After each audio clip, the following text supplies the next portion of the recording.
encore rare. Donc c'est sûr qu'il y a un premier commentaire, c'est que ça passe pas inaperçu et qu'on en fait souvent la réflexion et que tout cela n'est pas très normal et que j'aimerais bien ne pas être une exception ou plus en être une. Je suis optimiste, donc je pense que les choses vont évoluer avec le temps. Est-ce que c'est facile? C'est plus facile que pour celles qui sont passées avant moi, ça c'est sûr. C'est pas pour autant si évident que ça au jour le jour. Je pense que d'une certaine façon en politique, plus d'ailleurs que dans la société française générale, on questionne toujours sur la raison d'être de votre situation, pourquoi est-ce qu'elle est là si jeune, c'est une femme, c'est forcément qu'elle a eu un mentor, c'est forcément qu'on l'a aidée.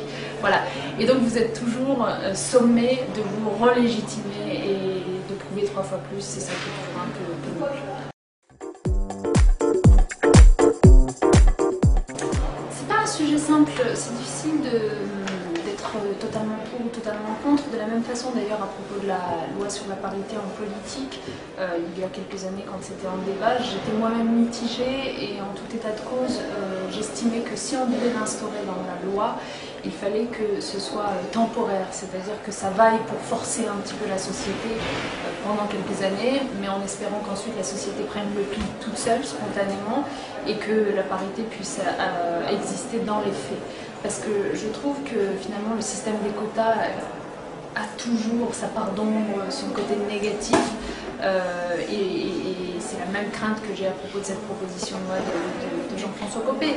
Cela étant, j'allais dire, il faut prendre le temps d'y réfléchir parce que si vraiment on n'arrive pas à changer, et on voit bien que les entreprises du CAC 40 ont du mal à se féminiser, peut-être que là encore il faut forcer la main, mais je proposerai à nouveau que ce soit de façon temporaire. Et vous pensez qu'en France, une loi sur les quotas c'est faisable ou pas? Dans les entreprises du CAC 40? Dans les entreprises, et éventuellement même dans la politique, pourquoi pas? Il y a déjà la parité. Alors dans la politique ça existe, dans les entreprises ça dépend. J'imagine que celles qui sont par exemple aidées financièrement par l'État, on doit pouvoir le leur imposer. Pour les autres, c'est vrai que ça ressemblerait quand même un peu à de l'ingérence. Donc en tout cas, prenons le temps d'y réfléchir.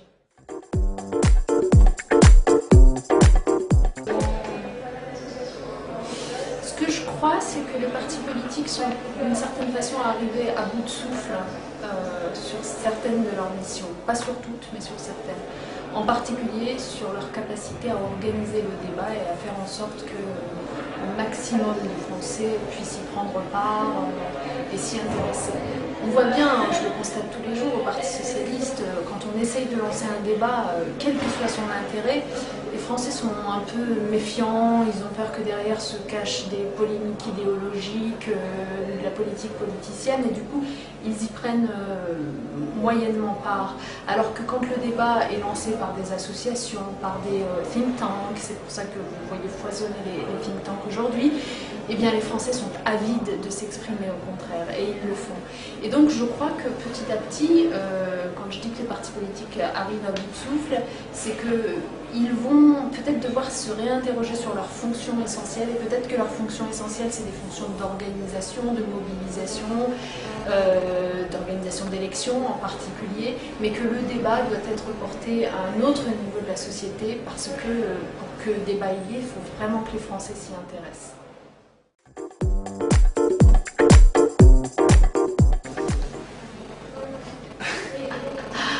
Vous avez rencontré votre mari, par exemple? Ah oui. Voilà, un souvenir marquant. Merci, ça m'est pas revenu, tu vois. On est dans l'improvisation totale. Bah oui, bien sûr, j'ai rencontré mon mari comme Bernadette et Jacques Chirac à la bibliothèque de Sciences Po. C'est vrai. Et où, dans le sous-sol, à côté de la photocopieuse?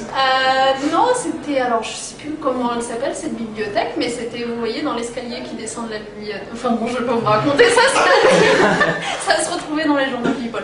Bon, voilà, donc c'est le souvenir évidemment le plus marquant. Écoutez, vous terminerez peut-être comme Bernadette, alors. Merci, c'est sympa. Merci beaucoup d'avoir participé à cette Merci, au revoir.